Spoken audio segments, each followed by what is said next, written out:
প্রতি বছর রোজার মাস আসলে আমি এত ব্যস্ত হয়ে যাই আর এত ব্যস্ত সময় পার করি অন্যান্য মাসের তুলনায়। এবারও সেম একই অবস্থা, ব্যতিক্রম কিছু না। তো শত ব্যস্ততার মাঝেও আজকে কোথায় কোথায় গেলাম, কি কি করলাম, সব কিছুই থাকছে এই ভিডিওতে। আসসালামু আলাইকুম, কেমন আছেন সবাই? আশা করি সবাই সুস্থ আছেন, ভালো আছেন। আলহামদুলিল্লাহ, আমিও ভালো আছি। তো তারপরেও শত ব্যস্ততার মাঝেও বলবো আলহামদুলিল্লাহ আলহামদুলিল্লাহ। তো এই যে আজকে কিন্তু প্রয়োজনীয় কাজে বের হয়েছি, অপ্রয়োজনীয় কাজে না। তো এই যে দেখতে পাচ্ছেন ফার্নিচারের দোকানে চলে এসেছি। আর এখানে দেখুন একটা সুন্দর আলমারি রয়েছে 3 পাল্লার। মাশাআল্লাহ, দেখতে অনেক সুন্দর লাগছিল, মানে একদম ঘিজিবিজি ডিজাইন। যাই হোক, তো আমি এইদিকে চলে আসছি। তো এখানে আমি যার সঙ্গে দেখা করতে এসেছি তিনি ছিলেন না, এই কারণে ফার্নিচারগুলো কিন্তু ঘুরে ঘুরে দেখতেছিলাম। আর এই যে আমাদের সদস্যবৃন্দগুলো এখানে বসা ছিল, তাসিনের বাবা, তাসিন আর তানহা। তো ওরা কিন্তু ক্লান্ত হয়ে গিয়েছে, মানে অনেক জায়গায় ঘোরাঘুরি করে এসেছি, তো সেগুলোর ভিডিও নেওয়া হয়নি। তো ভাবলাম আপনাদের সঙ্গে একটু শেয়ার করে এখানে কি কারণে এসেছি। বেশ কয়েকদিন বলতে গত 1 মাস আগে কিন্তু আমি এখানে এসেছিলাম একটা জিনিস অর্ডার দেওয়ার জন্য। তো সেই জিনিসটার জন্য আমাদেরকে ফোন দেওয়া হয়েছিল দেখে যাওয়ার জন্য। তো এই কারণে চলে এসেছি। বলুন তো কি কারণে এসেছি, এখন কিন্তু আপনাদের সঙ্গে শেয়ার করব না, ডিটেলস আপনারা পরের ভিডিওতে বলবো কি কারণে এসেছি আর কেনই বা এসেছি। তো দেখতেছিলাম ফার্নিচারগুলো মাশাআল্লাহ অনেক সুন্দর হচ্ছিল, কাঠগুলো অনেক ভালো ছিল। তো এই যে আমি যে ফার্নিচারটা বানাতে দিয়েছি কোনটা বলুন তো, সবাই গেস্ট করুন। আর ওইদিকে কিন্তু তাসিন, তানহা, তাসিনের বাবা বসেছিল। এত রোদ হয়েছে, প্রচণ্ড রোদ, বাইরে বের হয় না, এই কারণে কিন্তু বোঝা যায় না। তো আমরা এই যে আমাদের জিনিসগুলো একটু ঘুরে ঘুরে দেখতেছিলাম। আর এদিকে তানহা মামনি তো এই যে ব্যান্ড নিয়ে মারামারি করছিল, মাটির মতো গড়াচ্ছিল।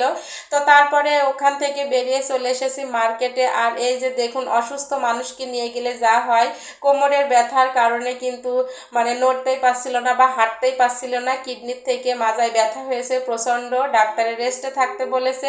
তো ঈদের সময় কি আর করার, বউ বাচ্চাকে তো মার্কেট করে দিতেই হবে। আর মার্কেট কিন্তু আমাদের 90% শেষ, 10% বাকি ছিল, সেই কারণে আজকে আসার টুকিটাকি মার্কেট আর কি। তো এই যে এই দোকানে চলে এসেছি কিছু সিট কাপড় কিনতে, মানে এই যে গোয়াজ কাপড়ের সঙ্গে মিলিয়ে মিলিয়ে সিট কাপড় কিনবো, এই কারণে এসেছি। আর এসে যে ভাইয়াগুলো দেখতেছিল, বলতেছিল কোন কালারটা এই রঙের সাথে যাবে। আসলে এই মানে আমার বাবুদের জন্য ড্রেস বানাবো, তো সেই ড্রেসের জন্যই কাপড় কিনতে এসেছি। আর এদিকে তাসিনের বাবার অবস্থা তো খারাপ। যাই হোক, বেশি ঘোরাঘুরি করেছি অল্প কিছু, আর তারপরে আর শেয়ার করা হয়নি। চলে এসেছি বাসায়। এসেই ভাবলাম যে আপনাদের সঙ্গে একটু শেয়ার করে আমার ছাদ বাগানের গাছগুলো দেখুন, গোড়াগুলো কি অবস্থা। তো ভাবলাম গাছে একটা পেয়ারা ধরেছে, সেই পেয়ারাটা পেড়ে এনে আজকে আমরা ইফতারি করব। আর মাশাআল্লাহ দেখুন গাছে কত সুন্দর একটা পেয়ারা ধরেছে, আর খেতে কিন্তু অসাধারণ মিষ্টি ছিল, আর বীজ তো একদমই ছিল না। তো পেয়ারাটা নিয়েও এখানেও মারামারি দুই বোন, তো সারাদিন কিন্তু এরকম মারামারি বাঁধিয়াই থাকে। আর রোজার মাস আসলে না আমি একটু বেশি ব্যস্ত হয়ে যাই, আসলে নামাজ কালাম, সংসারের কাজকর্ম, ইফতারি বানানো, সেহরি রান্না, এমনি রান্না, তারপরে সব কিছু মিলিয়ে মানে অনেক কাজকর্ম থাকে, এই কারণে একদমই সময় পাই না। যাই হোক, এই যে পেয়ারাটা দুই বোন মারামারি করে এখন নিচে নিয়ে চলে যাব। তারপরে এই যে রাতের জন্য আর সেহরির জন্য একসঙ্গে রান্না বান্না করে নিয়েছি। তো আজকে রান্না করেছিলাম কুমড়ো ঘন্ট করেছি, মিষ্টি কুমড়ো, আর মসুরের ডাল রান্না করেছি, আর ডিম রান্না করেছি। তো এই যে শত ব্যস্ততার মধ্যেও কিন্তু সংসারের কাজকর্ম ফেলে রাখিনি, সব কিছুই গুছিয়ে নিয়েছি আলহামদুলিল্লাহ।